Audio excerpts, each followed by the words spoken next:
Hello, my dear students. Hope you all are doing good.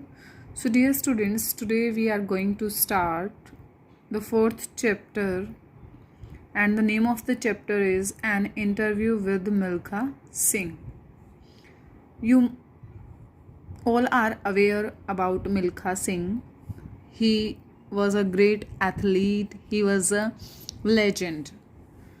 Okay, he was born on 20 November 1929. Okay, and he left this world in the month of June, 18 June 2021. When did he leave this world? On 18 June 2021. Okay, so in this chapter we will read about Milkha Singh.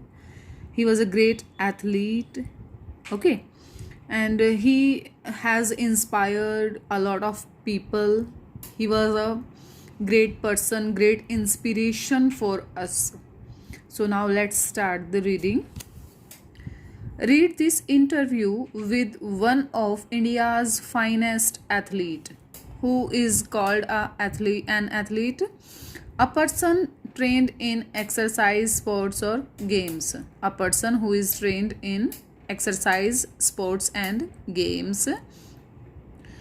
The legendary means a person that inspires. वो person जिससे दूसरों को inspiration मिलती है. Okay. Milkha Singh conducted exclusively for Ratna Sagar, who is the publisher of our book. Okay. By Miss Goldie Malhotra, a leading educationist from Delhi. So this is an interview which was conducted by Miss Goldie Malhotra for the publisher Ratna सागर की तरफ से जो है ये मिल्खा सिंह जी का जो है ये इंटरव्यू था, जो किसने कंडक्ट किया था?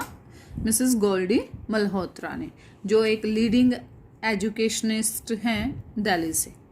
Okay, so now let's start the reading. One of India's greatest sporting icon, Milkha Singh was the first Indian athlete to have reached the final of an Olympic athletic event. India के greatest sporting icons यानी कि जो great sport personalities हैं उनमें से एक थे हमारे मिल्खा सिंह. वो फर्स्ट इंडियन एथलीट थे जो ओलंपिक एथलेटिक इवेंट के फाइनल में पहुंचे. Okay, he was the first sporting icon who reached the final of an Olympic athletic event. He was placed fourth in the 400-meter race at the 1960 Olympic Games in Rome. The Olympic Games which were held in Rome. So Milkha Singh was fourth in 400-meter race. Okay. At the 1958 Asian Games held in 1958, Milkha Singh won both the 200-meter and 400-meter races. जो 1958 में Asian games हुई उनमें मिल्खा सिंह जी ने 200 metre और 400 metre races जो हैं वो दोनों की दोनों जो हैं वो जीती. That year, he also won the gold medal in 440-yard race at the Commonwealth Games held in Wales in the United Kingdom. उसी साल यानी कि 1958 में ही जो कॉमनवेल्थ गेम्स हुई थी यूनाइटेड किंगडम में 440 यार्ड की, उसमें उन्होंने क्या किया था, क्या जीता था? Gold medal. Okay. His last appearance at an Olympic event was in Tokyo in 1964 when he represented India as a part of the 4x400 meters relay team. Last appearance Olympic में कौन सी थी उनकी? जो टोक्यो में हुए थे 1964 में. उन्होंने वहाँ पर इंडिया को रिप्रेजेंट किया था. उन्होंने 1600 मीटर की रिले रेस जो हुई थी उस रिले टीम का वो एक पार्ट थे और उन्होंने वहाँ पर इंडिया को रिप्रेजेंट किया था. 1964 में लास्ट अपीयरेंस थी उनकी. Okay. In 1959, Milkha Singh was awarded the Padma Shri, India's fourth highest civilian honor for his achievements. 1959 में मिल्खा सिंह जी को जो है वो पद्मश्री अवार्ड दिया गया। जो पद्मश्री कौन सा अवार्ड है? India's fourth highest civilian honour, ठीक है, for his achievements in sports. उन्होंने इतने सारे मेडल्स जीते इंडिया के लिए, तो इसीलिए 1959 में जो है उनको पद्मश्री से जो है वो सम्मानित किया गया। Milkha Singh's life has been an extraordinary saga of struggle. Milkha Singh ji की जो लाइफ थी वो एक्स्ट्राऑर्डिनरी, असाधारण, सागा ऑफ स्ट्रगल यानी कि कंटिन्यूटी में जो है वो स्ट्रगल का सामना कर रहे थे, स्ट्रगल को फेस कर रहे थे, लगातार जो है वो संघर्ष कर रहे थे, packed with victories and setbacks. और उनकी स्ट्रगल में क्या था? विक्ट्रीज यानी कि कहीं पर उनको जीत हासिल हो रही थी, कहीं पर जो है वो हार्ड टाइम, हार्डशिप्स का जो है वो सामना कर रहे थे। His strength of character, determination, discipline, honesty and simplicity have seen him through. उनका जो कैरेक्टर की स्ट्रेंथ थी यानी कि जिस तरह के वो पर्सन थे, उनका जो डिटर्मिनेशन था, दृढ़ निश्चय था, डिसिप्लिन, अनुशासन जो था उनमें, ऑनेस्टी थी, और उनकी जो सिंप्लिसिटी यानी कि जो सादगी थी उनमें, सीन हिम थ्रू का मतलब है हेल्प्ड हिम ओवरकम डिफ़िकल्टीज़। यानी कि जो उनके कैरेक्टर की स्ट्रेंथ थी, डिटर्मिनेशन था, डिसिप्लिन था, ऑनेस्टी थी और सिंप्लिसिटी थी, इन सारी उनकी जो ये क्वालिटीज़ थी, इन सारी क्वालिटीज़ ने जो है वो मिल्खा सिंह जी की जो है बहुत हेल्प की कि वो डिफ़िकल्टीज़ से बाहर आ सके, डिफ़िकल्टीज़ का जो है वो डटकर मुकाबला कर सके, डटकर सामना कर सके। And made him a man who continues to inspire people across generations. उनकी ऑनेस्टी ने, उनकी सिंप्लिसिटी ने, उनके डिटर्मिनेशन ने जो है उनको एक ऐसा पर्सन बना दिया, ऐसा मैन बना दिया जिन्होंने कंटिन्यू रखा पीपल को इंस्पायर करना अक्रॉस जनरेशंस, यानी कि पीढ़ियों से जो हैं वो लोगों को जो है वो इंस्पायर कर रहे हैं, जिस तरह से जो है उन्होंने डिफ़िकल्ट टाइम का जो है वो सामना किया, जिस तरह से जो है उन्होंने जो भी अपनी अचीवमेंट्स थी उनसे। Now here one question is Ratna Sagar यानी कि मिसेस गोल्डी जो हैं वो क्वेश्चन करती हैं मिल्खा सिंह जी से, we understand that you came to India from Pakistan after the partition. हम समझते हैं, जानते हैं कि आप पाकिस्तान से जो है वो पार्टीशन यानी कि जब इंडिया और पाकिस्तान का पार्टीशन हुआ था, विभाजन हुआ था, तो वो पाकिस्तान से आए थे। Could you share some of your memories of that stage of your life. तो यहाँ पर क्वेश्चन करती हैं कि क्या आप उस समय अपनी ज़िंदगी की कुछ यादें जो हैं वो हमारे साथ शेयर करना चाहेंगे।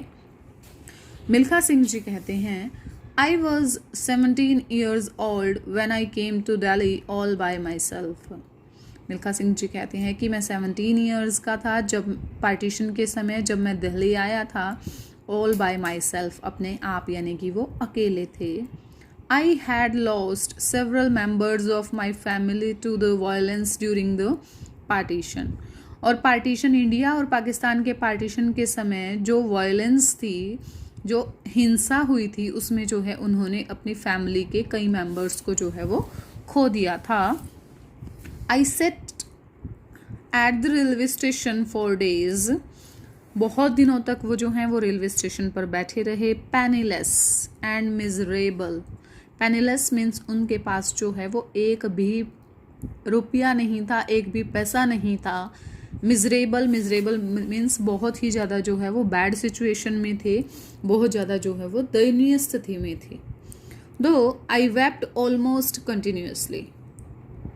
आई was also aware of the need to earn my livelihood.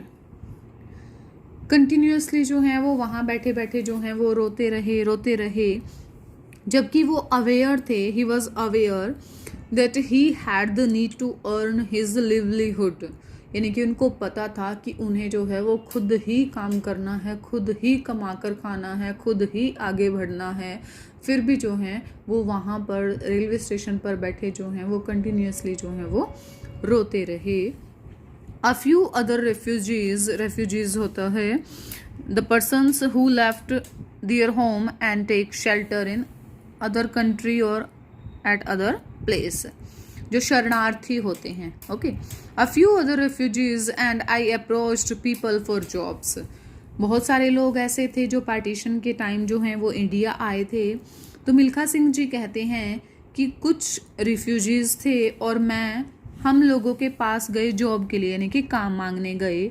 No one would hire us as they did not know our backgrounds. हमें किसी ने भी जो है वो काम पर नहीं रखा। क्यों नहीं रखा? Because they didn't know their backgrounds. जैसे कि हम काम पर रखते हैं किसी को, जब हम किसी को अपने घर में सर्वेंट रखते हैं तो हम उसका पूरा बैकग्राउंड चेक करते हैं कि वो कहाँ से आया है, किस तरह का है, ईमानदार है नहीं है।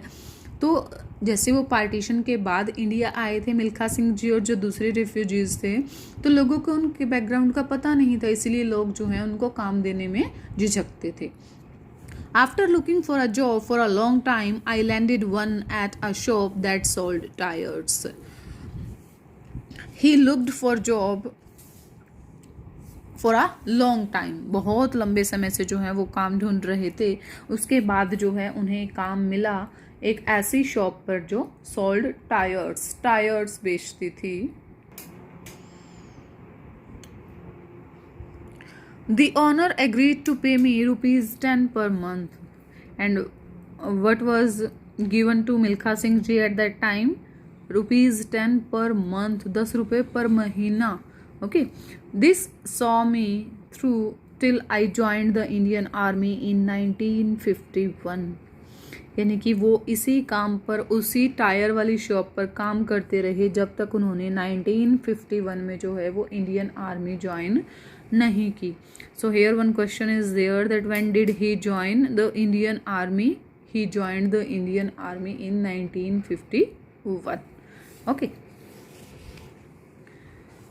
सो the next question is here, how did your journey in athletics begin? who do you consider your mentor?